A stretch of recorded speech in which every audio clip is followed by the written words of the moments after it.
ഹൈക്കോടതിയുടെ എന്തോ റെസ്ട്രിക്ഷൻ ഉണ്ടെന്ന് ഇവിടെ പറഞ്ഞു.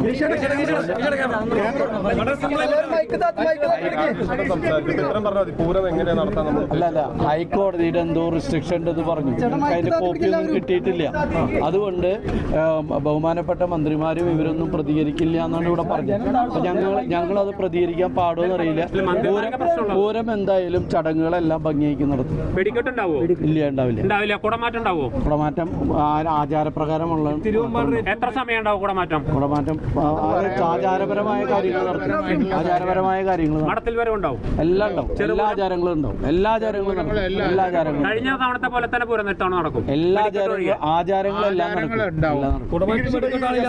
കുടമാറ്റത്തിന് സമയം എന്തെങ്കിലും പറഞ്ഞിട്ടുണ്ടോ? ഇല്ല, അതായത് ഇതിന് റെസ്ട്രിക്ഷൻസ് പറഞ്ഞിട്ടുണ്ട്. എല്ലാം ഭംഗിയായിട്ട് ആചാരങ്ങളെല്ലാം ഭംഗിയായിട്ട് നടക്കും. ഇതിൽ സഹകരിക്കുക. സോറി, എല്ലാവരും സഹകരിക്കണം. ക്ഷമിക്കണം. ഞങ്ങൾക്ക് പരിമിതികളുണ്ട്. ക്ഷമിക്കണം.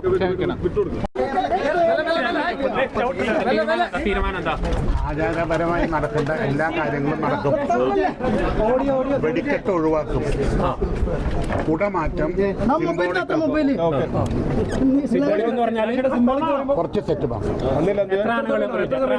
അതൊക്കെ ഇപ്പൊ സാധാരണ നടക്കണം. 15 ആനകൾ വീതം.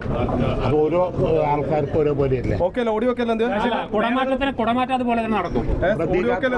നടക്കും. അത് കുറച്ച് ഇപ്പൊ നമ്മൾ 15 സെറ്റ് എന്ന് പറഞ്ഞിട്ടുള്ള ചിലപ്പോൾ കുറച്ചുകൂടി കുറയ്ക്കും. അപ്പൊ പ്രതീകാത്മകമായിട്ട് നടക്കും. തന്നെ നടക്കും. അവിടെ നടക്കും. 15 ആനകൾ വീതം ഉണ്ടാവും. പിന്നെ ബാക്കി വെടിക്കെട്ട് ഒഴികെ ബാക്കിയെല്ലാം അതുപോലെ തന്നെ നടക്കും. ആചാരങ്ങളൊക്കെ നടക്കും. ചെറുപൂരങ്ങളുണ്ടാവും. ചെറുപൂരങ്ങളുടെ കാര്യങ്ങൾ അവര് പറയും. പാറമേക്കാവിനെ സംബന്ധിച്ച് ഏറ്റവും പ്രധാനപ്പെട്ട ചടങ്ങ്, ആചാരം ഇലഞ്ഞിത്തറ മേളം തന്നെയാണ്. അതിന് യാതൊരു തർക്കവുമില്ല. അതിഗംഭീരമായിട്ട് നടക്കും. കുടമാറ്റവും നടക്കും. പ്രതീകാത്മകമായി 15 മിനിറ്റ് നേരം മാത്രമായിരിക്കും കുടമാറ്റം. കുടമാറ്റം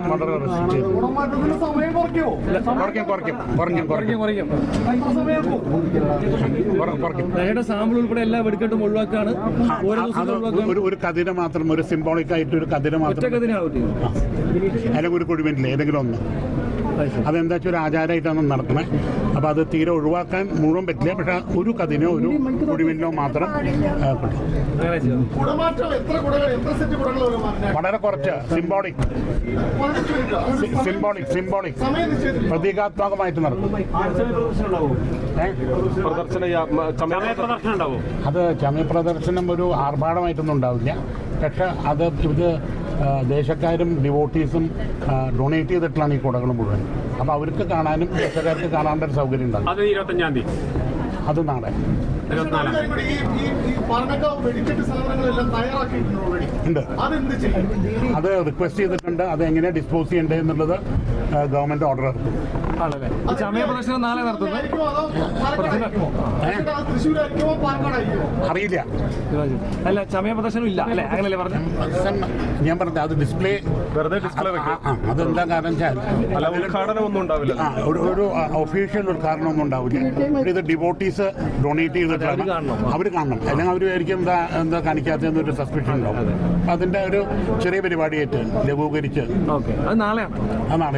അത് ക്ഷേത്രത്തിൽ വെച്ചിട്ട് തന്നെയാണ്. ഒരു പൂരപ്രേമി എന്ന നിലയിൽ ചെറിയ പൊലിമ കുറച്ചാണ് ഇത്തവണ നടത്തുന്നത്. ഈ സാഹചര്യം വന്ന കാരണമാണ്. അപ്പം അതിനോട് എല്ലാവരും സഹകരിക്കുക. പൂരപ്രേമികളോട് അതാണ് പറയാനുള്ളത് അല്ലേ? അതെ. പൂരപ്രേമിയോട് പ്രത്യേകിച്ച് പറയാനുള്ളത് ഒരു ബോട്ടിൽ വെള്ളം കരുതുക. അതീവ ഹീറ്റാണ് പ്രതീക്ഷിക്കുന്നത്. അപ്പോൾ എപ്പോഴും ഹൈഡ്രേറ്റ് ചെയ്തുകൊണ്ടിരിക്കുക. പിന്നെ എല്ലാവരും കെയർഫുള്ളായിട്ട് ഒരു സേഫ് പൂരം ഉണ്ടാവാനായിട്ടുള്ള സെറ്റപ്പ് എടുക്കുക.